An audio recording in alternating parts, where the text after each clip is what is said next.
Hola, bienvenidos a este video tutorial que es un recurso a la tarea 7.1 del módulo de aplicaciones informáticas y operatoria de teclados del grado superior de Administración y Finanzas impartido por el IEDA. En este video tutorial vamos a hacer una humilde aproximación al diseño de bases de datos. El diseño de bases de datos es una disciplina que requeriría una serie de medios y tiempo de la que desgraciadamente no disponemos en este curso, por lo tanto no vamos a poderlo abordar como nos gustaría. Pero no hemos querido dejar de pasar esta tarea sin hacer hincapié en la necesidad de que antes de crear una base de datos la planifiquemos y diseñemos concienzudamente. Podríamos buscar una analogía en la construcción de un edificio. Yo creo que todo el mundo entiende que antes de poner el primer ladrillo, un edificio hay que planificarlo y diseñarlo, ver qué necesidades requiere la persona que va a vivir o la empresa que va a ocupar el edificio, conocer qué materiales y qué coste van a tener, etcétera, etcétera. Si no lo hacemos así, pues nos podemos encontrar con que cuando vayamos a añadir una planta, pues los cimientos que habíamos usado no soporten el edificio, o que en medio de la construcción nos encontremos con que no disponemos de los materiales y tengamos que parar la obra. Pues con una base de datos nos puede ocurrir exactamente lo mismo. Si no la planificamos, si no la diseñamos concienzudamente antes de comenzar a usarla, muy probablemente esa base de datos nos termine dando más problemas que solucionándolos, y tengamos que finalmente recurrir a otra solución. Bien, en la tarea ya buena parte de la planificación y el diseño de la base de datos está hecho. Pero todavía nos quedan algunas cosas que decidir en cuanto al diseño de la base de datos. Por ejemplo, nos falta por decidir cuáles son los campos que va a tener cada tabla. Aunque se os indican las tablas y más o menos se os da unos datos en los que se infiere cuáles son los campos, todavía es posible que necesitáis añadir algún campo más. Y también tenéis que decidir cómo se van a relacionar las tablas. Y estas dos decisiones están interrelacionadas. ¿Por qué? Porque, como vamos a ver a continuación, para relacionar las tablas necesitamos el uso de campos. Por lo tanto, los campos que va a tener cada tabla están relacionados con cómo se van a relacionar, valga la redundancia, las tablas. Esto puede parecer un poquito abstracto, pero no os preocupéis, que lo vamos a ver con detenimiento. Y para ello vamos a partir de una hipotética base de datos que estaría mal diseñada. En este caso veis una base de datos docente. Esta base de datos sería una simplificación. Faltarían muchas columnas aquí indicando muchos atributos. ¿De acuerdo? Lógicamente pues no se han puesto todos porque no cabría. Entonces, por ejemplo, tenemos el atributo apellido 2, nombre, dirección, y estos atributos están referidos a la entidad alumno, ¿veis? El apellido del alumno, el segundo apellido del alumno, el nombre de pila del alumno, la dirección, la localidad, el curso en el que está el alumno.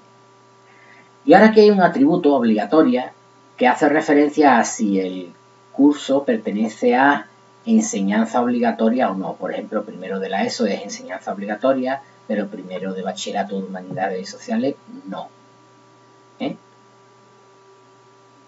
Este atributo hace referencia al nombre del tutor, nombre de pila del tutor. Aquí faltarían, pues, por ejemplo, otros atributos del tutor, como su primer apellido, su segundo apellido, su dirección, su teléfono, su especialidad, a qué departamento está adscrito. En cuanto al curso, pues faltarían algún atributo más, como por ejemplo el nombre largo del curso, el aula quizás en el que se imparte el curso, etc. Bien. ¿Qué gran error tiene esta base de datos? Pues que toda la información está en una sola tabla. Y que en una tabla yo me encuentro atributos que forman parte de distintas entidades. Como lo estáis viendo, el nombre, este campo, hace referencia al nombre de pila del alumno. Pero este campo, nombre tutor, está haciendo referencia a un atributo que no es del alumno, sino que es del tutor. Y lo mismo ocurriría con curso. O por ejemplo con obligatoria. ¿Qué hace este atributo en esta tabla? Si esta tabla y casi todos los campos o atributos que tiene son de alumno. Esto sería un ejemplo de base de datos mal creada, mal diseñada. ¿Vale? ¿Cómo podríamos arreglar este desaguisado? Pues, como es obvio, dividiendo esa tabla en otras tres tablas. Aquí tenemos cómo quedarían esas tres tablas. En esta únicamente tengo atributos de los alumnos, en esta solamente tendría atributos del curso y en esta solamente tendría atributos del tutor. También aquí nos faltarían más campos o atributos, ¿vale? Bien, fijaros en una cosa muy importante. Todas estas tablas tienen un campo id. Id alumno, id curso, id tutor. Este campo es fundamental en bases de datos relacionales, porque es el campo que nos permite identificar unívocamente a cada registro. Es decir, ¿cómo identificamos a cada alumno? Pues no lo podemos identificar por el nombre, porque puede dar la coincidencia de que varios alumnos compartan el mismo nombre. No podríamos utilizar el DNI, pues quizás sí, pero no sería una buena idea. ¿Por qué? Pues porque algunos alumnos no van a tener DNI. Se me ocurre el de menores de edad que aún no se lo hayan sacado, o por ejemplo el de extranjeros que vengan a estudiar a España. ¿De acuerdo? Y en el caso de los cursos, pues, el curso obviamente no tiene un DNI. Entonces, para identificar unívocamente a los registros vamos a utilizar este tipo de campo. A este tipo de campo lo llamamos clave principal o clave primaria, en inglés primary key, y en Access se representa con una llave amarilla. Las claves principales deben tener fundamentalmente dos características. La primera es que no puede tener ningún valor nulo, es decir, yo no puedo tener en ningún registro en el que en esta celda no haya ningún dato, siempre tiene que haber algún dato. Y la segunda característica es que no puede haber dos filas o registros que compartan el mismo dato, es decir, yo no puedo tener dos filas con el 3. Yo puedo tener dos filas con el dato Barrientos en este campo, pero yo no puedo tener dos números 3 en el campo id alumno, ni en el campo id curso, ni en el campo id tutor.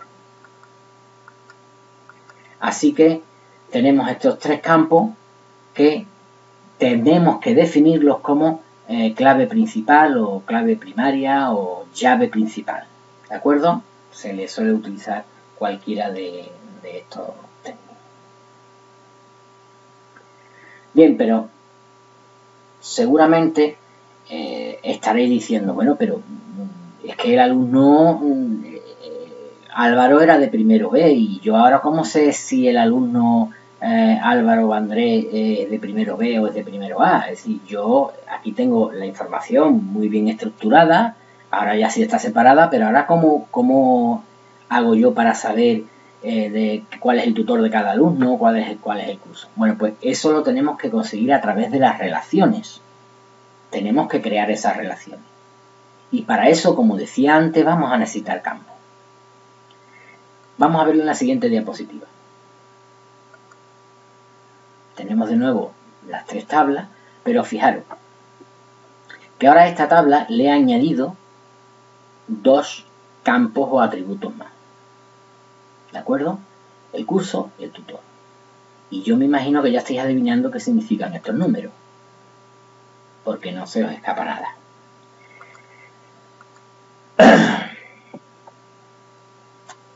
La tabla curso se quedaría igual, con su cara principal, y lo que ha aparecido en la tabla alumnos es una nueva clave, que se llama clave foránea o foreign key. Bien, efectivamente, como estabais adivinando, a través de estos números es como yo repongo en relación la información de esta tabla y de esta otra.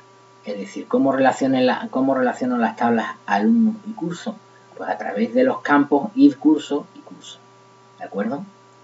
El id curso de la tabla curso es una clave principal. El campo curso en la tabla alumno es una clave foránea. Mientras que la clave principal la tenemos que indicar en Access, y ya he comentado antes que se indica con un símbolo, una llave amarilla, la clave foránea no hace falta indicarla. Se indicará al crear la relación, pero no hay que decir esta clave es foránea, eso no hace falta. Mientras que sí hace falta indicar que la clave principal es el campo X, el id alumno o el que sea. ¿De acuerdo? Bien. ¿Cómo se relacionaría la tercera tabla? La tabla de los tutores. Pues está claro, ¿no? La clave principal de la tabla tutores, se relacionaría con la clave foránea de la tabla alumno, tutor. ¿De acuerdo? Así es como se crea la relación. Y cuando yo tenga hechas estas relaciones, si yo necesito una tabla como la que veíamos al principio, en la que en la misma tabla yo vea el nombre del alumno y el nombre del curso, pues creo una consulta. O si quiero imprimirlo, creo un informe. O si quiero verlo en pantalla, creo un formulario. ¿De acuerdo? Es decir, una cosa es lo que yo vea, pero otra cosa es cómo está almacenada la información. Y la información hay que almacenarla con esta estructura que estamos viendo aquí. Es decir, las entidades tienen que estar bien separadas en tablas diferentes. Y cada tabla debe tener solo los atributos referidos al tipo de entidad que recoge. Es decir, si yo tengo una tabla de alumnos, lo que tengo que tener son solamente atributos referidos a alumnos. Si yo tengo la tabla tutores, tengo que tener atributos solo referidos a tutores. Que luego yo necesito visualizar datos que están en varias tablas. Bueno, pues para eso tengo las consultas, que me permiten a su vez crear formularios o informes. Bien, vamos a ver esto con una base de datos que tengo creada en Access 2003, precisamente la misma base de datos de la presentación. Veis aquí las tres tablas, alumnos, cursos y tutores, ¿de acuerdo?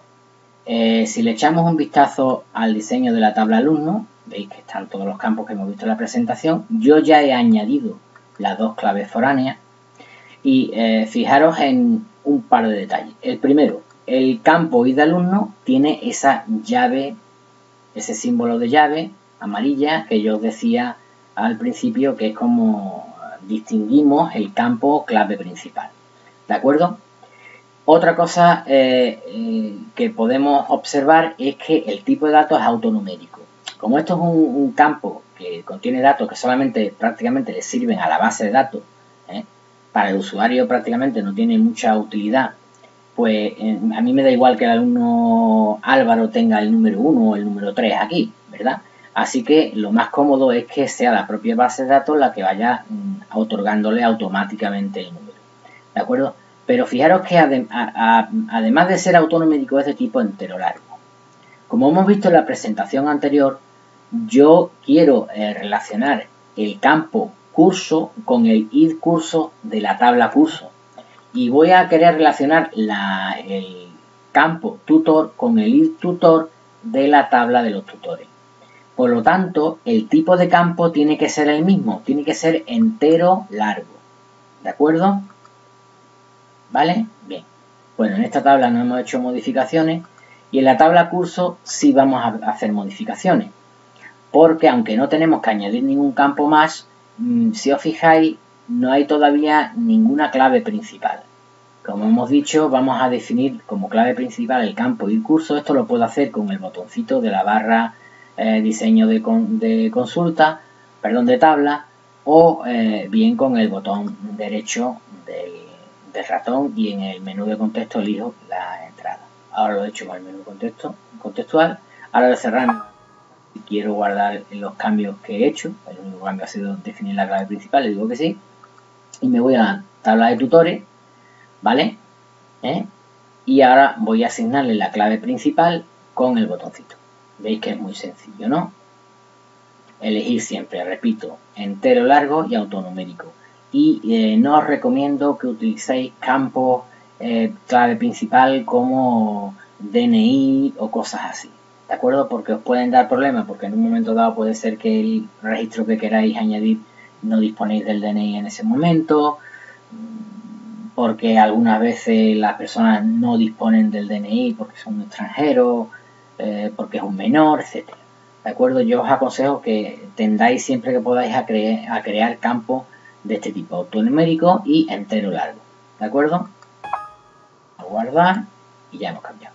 Y ahora que todas las tablas tienen clave principal, puedo añadir las relaciones, o mejor dicho, puedo crear las relaciones, pero es fundamental que previamente hayamos creado o definido las claves principales en cada tabla. Para crear las relaciones, o bien puedo hacer clic en el botón relaciones o bien en herramientas.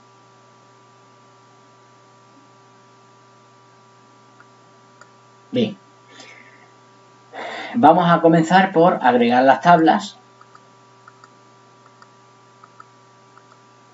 Ya están agregadas las 3 tablas y ahora voy a redimensionarlas simplemente por que se vea mejor, ¿no? No tiene importancia. Bueno, recordad que en la presentación vimos que queríamos relacionar los campos id curso con el campo curso y el id tutor con el tutor, ¿de acuerdo?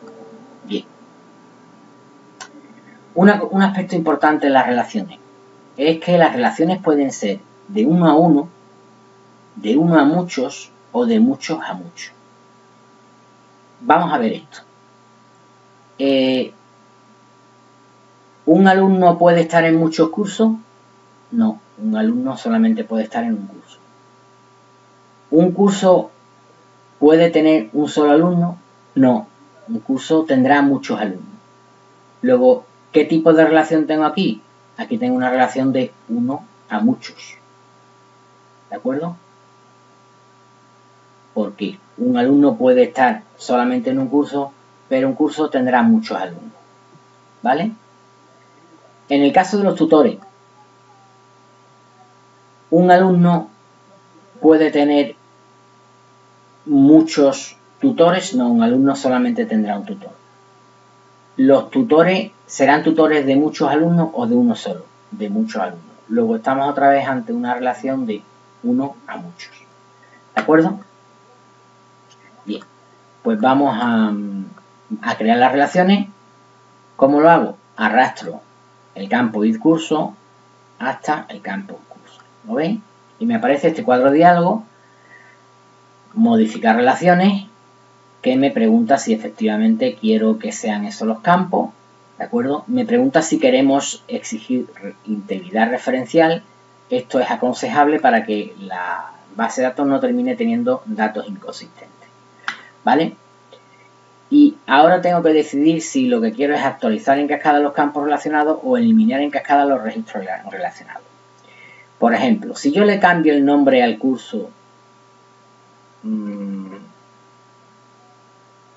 ¿quiero que automáticamente me cambie el nombre en las tablas, en las consultas? Sí. Si yo quiero eliminar, por ejemplo, un curso, ¿quiero que me elimine a los alumnos? No. Así que voy a dejar esto desactivado. Y como veis, como decía antes, el tipo de relación es un ovario. Le doy a crear y ya tengo creada la relación. Fijaros en el detalle, este 1 y el signo de infinito indica que la relación es 1 a muchos. ¿De acuerdo? Bueno, pues ahora vamos a crear la relación entre la tabla tutores y la tabla alumno. Lo veis ahí, ¿vale? Voy a también exigir integridad referencial, actualizar, veis que la relación es un ovario y ya está creada la relación. ¿De acuerdo? Bien. ¿Vale? Yo, de todas formas, ya tenía datos puestos, pero fijaros que no es que tengo nulo los valores de las claves foráneas. ¿Lo veis? También veis que yo en ningún sitio le digo al curso que sea una clave foránea. Eso no está dicho en ningún sitio. En ningún sitio. Lo sé porque en relaciones veo que están relacionadas campo con clave principal en otra tabla. ¿Vale? Entonces, si esto es una clave principal, pues está claro que esto es una llave foránea. Pero no está dicho en ningún sitio. ¿De acuerdo? Bueno, ahora haría falta añadir aquí estos datos. ¿De acuerdo? Voy a hacerlo, corto el vídeo para que no se alargue y ahora volvemos. Bueno, ya estoy de nuevo y ya he introducido los datos en la tabla alumno, los datos que faltaban en los campos curso y tutor. Repito que os recomiendo que hagáis las relaciones antes de introducir ningún dato en ninguna de las tres tablas o en las tablas que sean. ¿De acuerdo? Bueno, bien, ahora lo que faltaría sería comprobar mediante una consulta que las relaciones se han establecido y funcionan como nosotros esperamos. Para crear una consulta nos vamos a la categoría de objetos consulta y creamos uno en vista diseño. ¿Vale? Voy a utilizar el asistente haciendo doble clic y desde el cuadro de diálogo mostrar tabla agrego las tres tablas de la cual quiero que aparezca información. Como veis, la ventana tiene dos partes. En la de arriba nos aparecen las tablas o consultas, en este caso solamente tablas, de la que se van a extraer datos. Aquí aparece estas dos relaciones unidas, pero es porque esto está colapsado. Si despliego, de cómo se separan y cómo cada relación apunta a la clave foránea que le corresponde. Bueno, vamos a crear una tabla, una consulta similar a la tabla que habíamos visto en la presentación. Entonces voy a añadir el ID alumno, el apellido primero, el apellido segundo, el nombre. Del curso voy a añadir solamente el nombre corto y del tutor voy a añadir solamente el nombre. ¿De acuerdo? Bueno, pues ya tengo prácticamente la consulta hecha, lo único que tengo que hacer ya es ejecutarla. Y aquí la tengo. Si la comparamos con la tabla que hemos utilizado en la presentación, pues aquí podéis ver cómo la relación funciona bien, ¿verdad? El alumno Álvaro Vandrés Bernal está en el curso, de primero C y su tutor es Juan. ¿Veis?